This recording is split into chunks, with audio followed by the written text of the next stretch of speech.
Pastor Gabriel Mose Opiana, Team International Ministry, Osaka Head Pastor, Missionary, Osaka, Japan.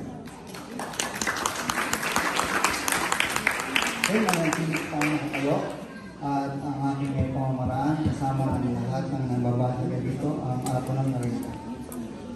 Salita ng Panginoon ang nagulong ng isa bawat tao, mamamayan, napakadakilang mamamayan na binigay sa atin ang may kalayaan. Ama namin sa langit, sa ngalan ng Anak at Jesucristo na aming Diyos at Hari ng mga hari at aming tagapagligtas at patnubay ng Diyos Espiritu.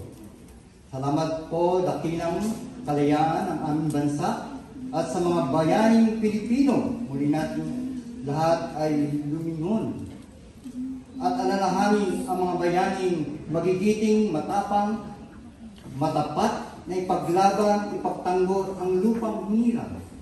Makamtan ang bawat Pilipino ang tunay na kalayaan ng ating lupang hinirang, ang perlas ng silanganan ng ating bayan.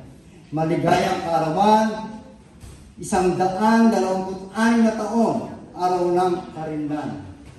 Sabay-sabay tayong lahat, mga kababayan, na muli nating ipagdiwang at gunitain ang kanilang buhay na naglaan sa ating bayan upang tayo ay magkaroon ng tunay na kalayaan, simbolo ng watawat at iwagayway, nakatayo ang bandilang naglalarawan ng bawat kulay, ang kalayaan at tagumpay katulad ng ating Panginoon Jesucristo na minsan inalay ang kanyang buhay sa ating lahat sa krus ng Kalbaryo upang tayong lahat ay tubusin sa lahat nating kasalanan.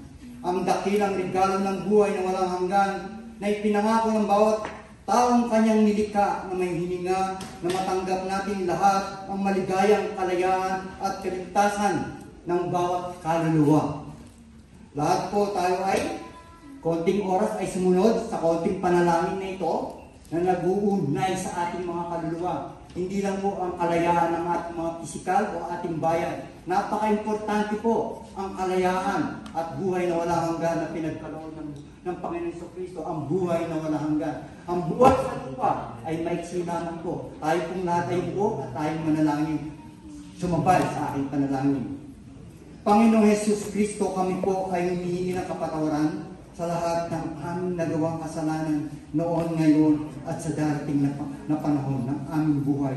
Tinatanggap ka namin regalong kaligtasan ng buhay na walang hanggan, kalayaan ng aming kaluluwa na nakasama pamula dito sa lupa at sa langit.